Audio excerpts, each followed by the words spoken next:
David Cameron sur la sellette à Bruxelles, les Européens pressent Londres d'assumer le Brexit sans attendre. Mais les principaux leaders britanniques semblent encore sous le choc, préférant un rythme beaucoup plus lent. Mais au-delà du calendrier, le débat européen vient percuter, vous l'avez remarqué, la campagne présidentielle française. Les propositions fusent.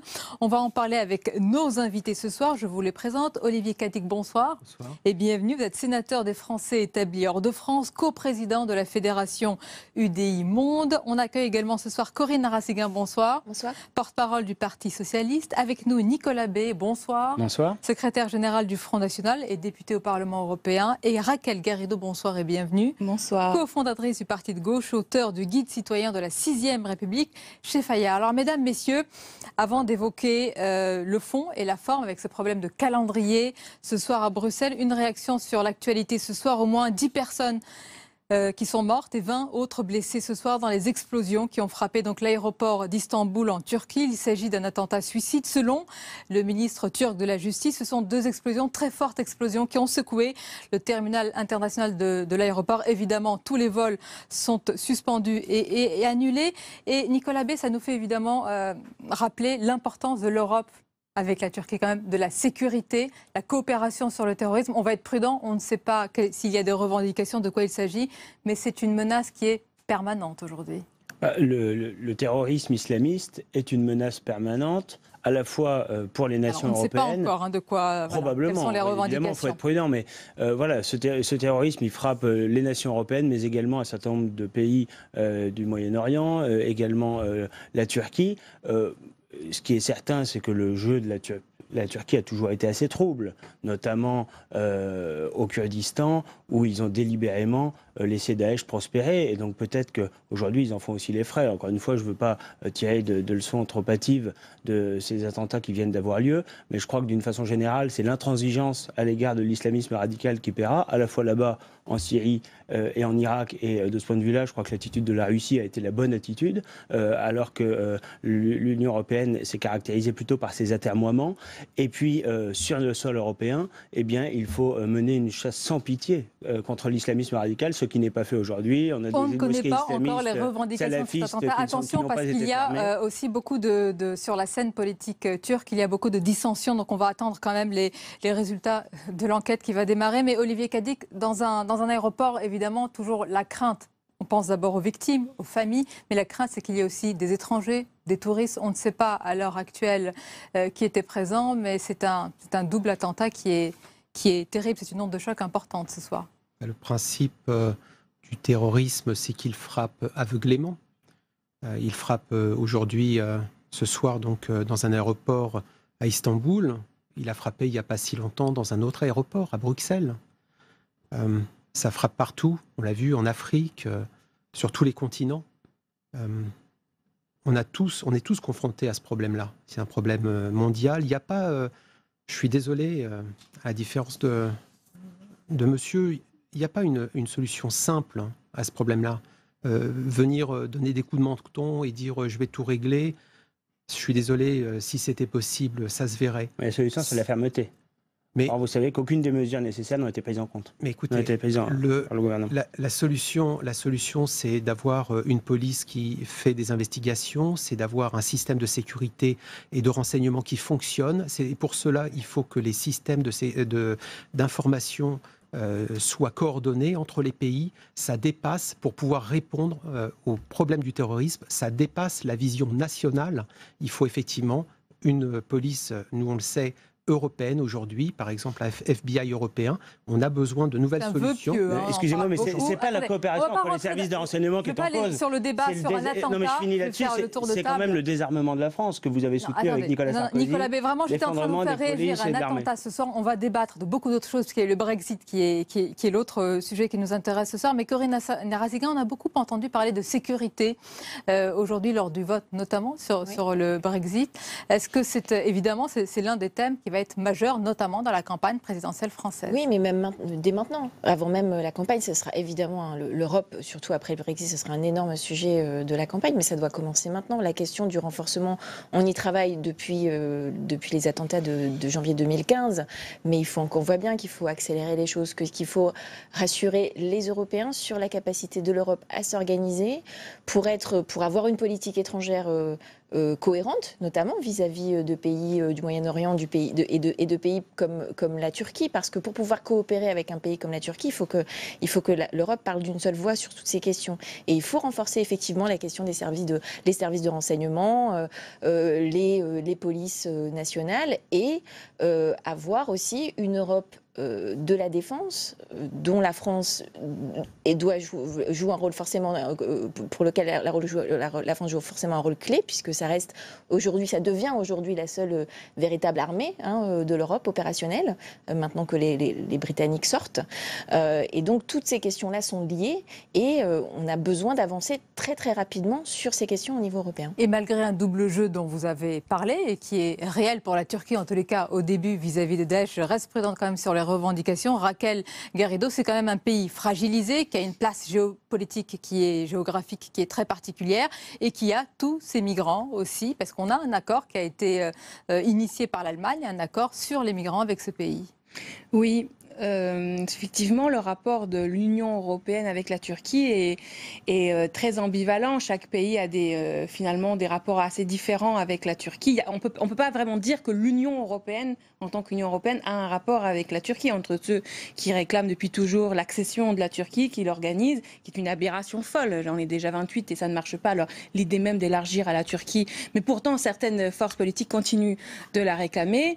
L'accord qui a eu justement négocié entre Merkel directement et Erdogan, alors même qu'on a effectivement un vrai problème de non-soutien aux Kurdes sur le front syrien, qui est quand même les Kurdes sont aujourd'hui les seuls à être au sol dans une offensive, à part évidemment l'État syrien, et qui vient de libérer d'ailleurs Fallujah, et c'est peut-être, je ne connais pas, personne, on n'a pas, l'info vient de tomber, donc on ne connaît pas aujourd'hui s'il y a des revendications et tout ça, mais on peut penser que se refermant sur Daesh, les cibles choisies par les terroristes finalement se rapprochent, c'est-à-dire elles vont moins loin. Mais je veux juste quand même terminer par un mot sur ces victimes dont on peut sociologiquement, statistiquement présumer qu'elles sont plutôt musulmanes, dans un pays où le gouvernement pratique un islam qu'on peut assez qualifier de radical, c'est-à-dire le gouvernement Erdogan est un gouvernement islamiste, c'est-à-dire au quelle sens conclusion où en tirez-vous ? J'en tire la conclusion que le discours qui consiste à considérer que c'est la lutte contre l'islam qui va protéger du terrorisme, c'est faux. Regardez la preuve. La preuve, c'est que dans un pays, justement, musulman, les premières victimes sont ces musulmans. Monsieur B reconnaît que les principales victimes sont aussi musulmanes, d'ailleurs, dans le monde. Probablement, on n'a pas encore les éléments, mais probablement. Mais ce qui est sûr, c'est qu'il faut combattre l'islamisme radical. Et surtout, on a un problème avec la Turquie, c'est que la Turquie a fait du chantage, qu'en réalité, elle ne maîtrise pas réellement les flux migratoires vers l'Europe, et qu'elle en a profité dans la négociation bilatérale avec Mme Merkel pour obtenir 3 milliards de plus de l'Union européenne. Et de surcroît faire du chantage pour exiger d'avancer dans les processus d'adhésion qui avaient été déjà largement enclenchés d'ailleurs par Nicolas Sarkozy, qui avait ouvert, je crois, 8 chapitres supplémentaires en vue de l'adhésion de la Turquie à l'Union européenne. On est en pleine folie. Alors vous avez la baguette magique, vous allez nous dire comment ça va se passer si vous arrivez au pouvoir. On va pas, pour l'instant, c'est un attentat, on ne va pas commenter plus sur la Turquie. Je vous propose de revenir vraiment au vif de notre débat, au calendrier qui crée beaucoup de dissensions ce soir à Bruxelles. On en parle juste après, c'est un sujet de Marie Brémaud, regardez. Un départ rapide ou un départ en douceur ? C'est la question qui dévise, car au-delà de la durée, il y a les enjeux. Il y a ceux qui veulent que la procédure de retrait soit entamée au plus vite, afin de lever les incertitudes et protéger l'intégrité de l'Union. C'est le sens du vote aujourd'hui du Parlement européen. C'est aussi la voix défendue et portée par le président de la Commission européenne, par François Hollande et finalement également par Angela Merkel. Malgré des désaccords apparus entre Paris et Berlin face à la mise en œuvre du Brexit, le couple veut aller vite. Le message est clair, aucune négociation avant que la sortie de la Grande-Bretagne ne soit formalisée. Fermeté de l'Union européenne donc face à l'Angleterre qui traîne des pieds. David Cameron veut prendre son temps pour préparer la sortie. Le Premier ministre britannique plaide pour une coopération étroite entre Londres et ses partenaires en termes de commerce et de coopération sécuritaire. Sortir de l'Union sans vraiment en sortir, un tour de passe-passe que tente d'engager l'Angleterre, mais l'Europe semble vouloir lui rappeler le principe de réalité. Olivier Cadic, les Européens veulent aller vite pour acter, disent-ils, du divorce avec la Grande-Bretagne qui traîne. Est-ce que c'est notre intérêt, et donc l'intérêt défendu par François Hollande, d'aller vite dans l'intérêt de la France et du reste de l'Europe aujourd'hui? Mais déjà, vous savez, moi je vis au Royaume-Uni. Alors, par rapport, oui, depuis 20 ans. Alors, par rapport à tous ceux qui ont milité pour le scénario de sortie, moi je vous regarde une chose, 3 jours après. Est-ce que le Royaume-Uni y a gagné? Ils ont perdu un A, ils n'ont plus le triple A. La politique locale est totalement éclatée. Il y a un risque de fracture dans le pays. On le sent, l'Écosse souhaite sortir. Des problèmes de xénophobie qui éclatent, on va en parler. Parce qu'aujourd'hui, notre communauté française a été touchée de la même manière que d'autres pays. Et donc David Cameron a dû intervenir hier aux communes. Aucun scénario de sortie. C'est-à-dire que les gens qui militaient pour le out ne sont pas capables aujourd'hui de dire comment ils vont gérer ça. Et donc, on se retrouve face à plus d'interlocuteurs. Et donc, c'est un véritable problème. Alors donc, le calendrier, effectivement, il faut avoir un interlocuteur pour en discuter. Donc, il faut qu'il y ait un Premier ministre qui va effectivement déclencher l'article 50. Ça commence par ça. Mais encore faut-il quelqu'un, un politique, pour porter ça. Or, aujourd'hui, effectivement, tout le monde est aux abonnés absents. Nicolas, comment vous expliquez que les Britanniques, même pro-Brexit, traînent des pieds? On a presque l'impression qu'ils veulent aller contre ce qu'a dit le peuple, qui est souverain. Je crois qu'ils veulent surtout défendre les intérêts britanniques et c'est pas illégitime. Monsieur Cadic, je suis désolé de vous dire, mais la campagne électorale elle est terminée, donc c'est pas la peine de jouer sur les peurs. Qu'est-ce qu'on a aujourd'hui comme situation? On a David Cameron qui a fait preuve de beaucoup de dignité, d'élégance. Il reconnaît sa défaite puisqu'il avait fait campagne pour le Remain.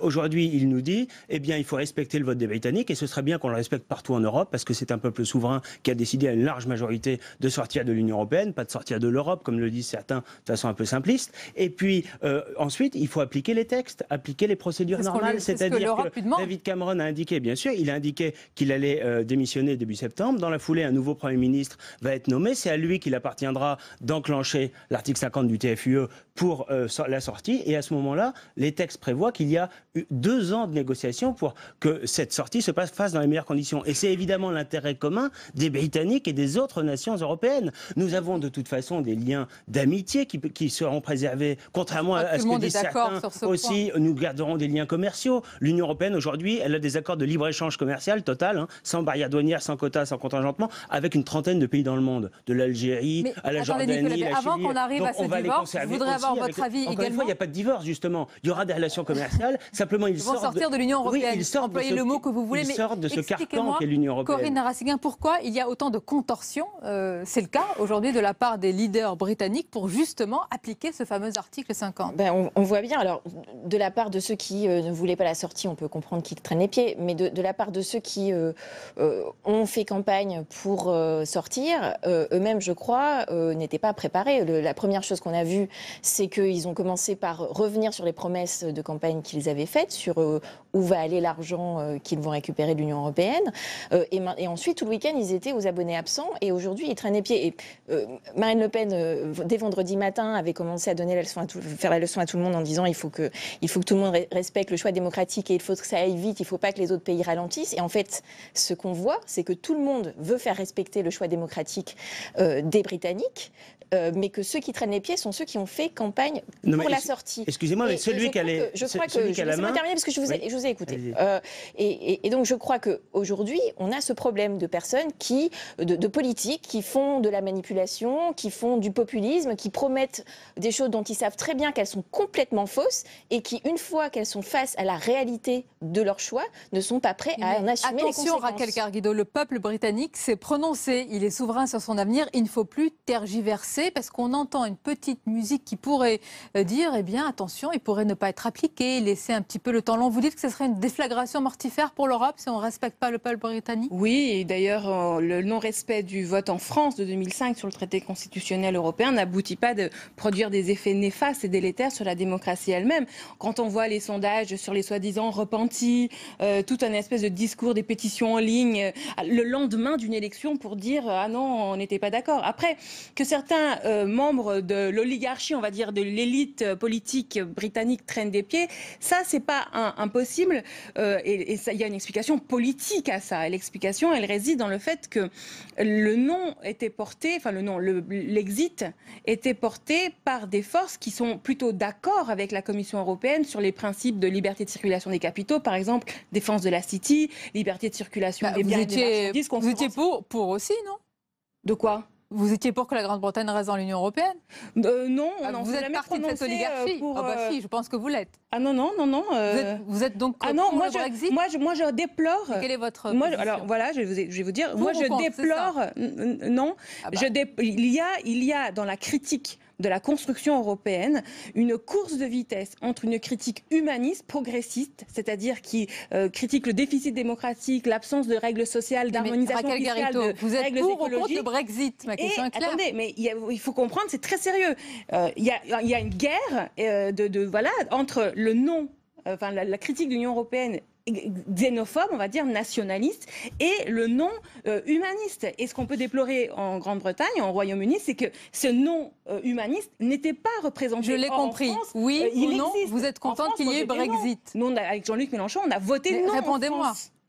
On a voté non en France. Moi, si j'avais été... Alors, attendez, ça n'était pas du tout la même question. Si j'avais été je voudrais que le débat soit clair. Si j'avais été citoyenne du Royaume-Uni, je pense que j'aurais voté non. Si j'avais été Jérémy Corbyn, je pense que j'aurais dit comme Jean-Luc Mélenchon. Donc on sort de tous les traités européens, c'est ce qu'il propose. Ce qui est important d'abord, c'est quand même... Il a manqué un Mélenchon britannique. Je pense avec un, ça suffit déjà. Mais ce qui est important quand même, c'est de rappeler que c'est David Cameron... Alors que les Le Pen, il y en a plein et c'est quand même un problème pour la France. C'est David Cameron qui a la main sur la procédure et le calendrier, puisque c'est lui le Premier ministre en exercice. Il a annoncé... Nicolas, mais pourquoi il a la main? Les Européens n'ont rien à dire, là encore? Je vous signale quand même que David Cameron, contrairement à ce que vous dites, Madame Narassiguin, il a fait campagne pour le Remain. Oui, c'est lui qui a fixé le calendrier.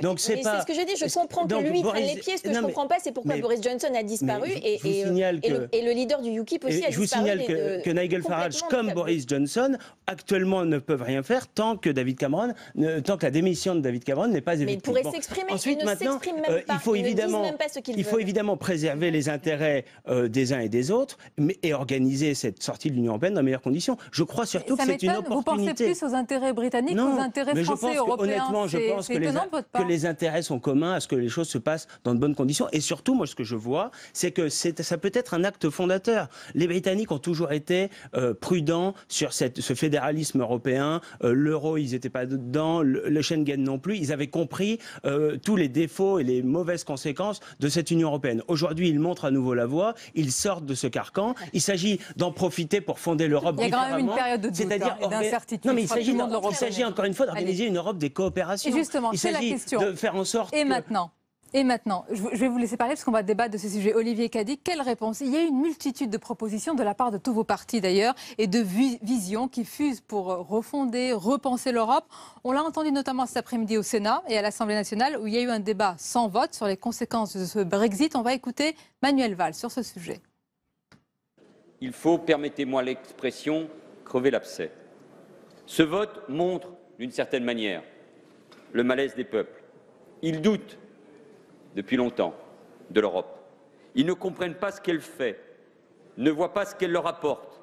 Et pour eux, l'Europe est envahissante sur l'accessoire et absente sur l'essentiel. Pire, ils ont le sentiment qu'elle impose ses choix et joue systématiquement contre leurs intérêts. Olivier Cadic, que ce soit le gouvernement, que ce soit la droite, que ce soit l'UDI, c'est assez étrange en ce moment où l'on entend les mêmes leaders qui étaient au pouvoir depuis de nombreuses années vouloir apporter une autre réponse, une autre Europe. C'est un peu troublant peut-être pour les citoyens aujourd'hui. Pourquoi est-ce que nos prédécesseurs ont fait l'Europe? Pour qu'il y ait la paix sur le continent. C'était l'objectif au sortir de la guerre. Objectif atteint. Ensuite, on a fait la communauté économique européenne. Aujourd'hui, l'Union européenne, première puissance économique du monde, est loin devant la deuxième. Avec la croissance Ensuite, la plus faible. L'euro. On a fondé l'euro. L'euro, deuxième réserve mondiale de devises. Il s'est passé le Brexit la semaine dernière. Est-ce que vous avez vu l'euro bouger? Est-ce que quelqu'un s'est inquiété de son compte en banque? Pas du tout. Quand j'étais jeune, ma génération, elle rêvait d'où? Elle rêvait d'aller aux États-Unis. La génération de mes enfants, aujourd'hui, elle ne rêve pas des États-Unis. Elle va d'un pays à l'autre. C'est la réussite de passer d'un pays à l'autre pour aller à l'université. Qu'est-ce qu'on a vu au Royaume-Uni? Qu'est-ce qu'on a vu au Royaume-Uni? Les moins de 25 ans, 75% vote pour le Remain. Quand ils vont voter, là je voudrais vraiment apporter cette nuance parce qu'elle est importante pour être sincère dans ce débat. Ceux qui sont allés voter à 75%. Mais ce ne sont pas que des jeunes europhiles.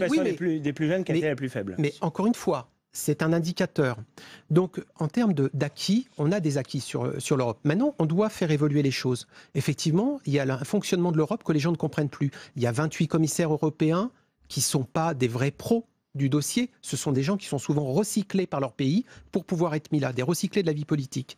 Donc, on a besoin effectivement d'une équipe. Il faut avoir de la lisibilité au niveau de la vie démocratique. Mais vous savez, on parle de l'euro. On dit que c'est à cause de l'Union européenne que les gens n'ont pas voté. Mais au Royaume-Uni, quelle était la campagne? C'était sur les migrants. C'est ça la réalité. C'est un des grands sujets de l'Union européenne aujourd'hui. C'était aussi un anti-establishment, la province contre Londres. C'est ça aussi. Regardez les forums au Royaume-Uni. Donc il y a une multitude de facteurs qui ont fait. Et aujourd'hui, il y a un vrai problème. C'est de dire, ceux qui ont été partisans du Brexit, c'est de dire, regardez, on mettait de l'argent au niveau de l'Union au lieu de le mettre dans nos hôpitaux.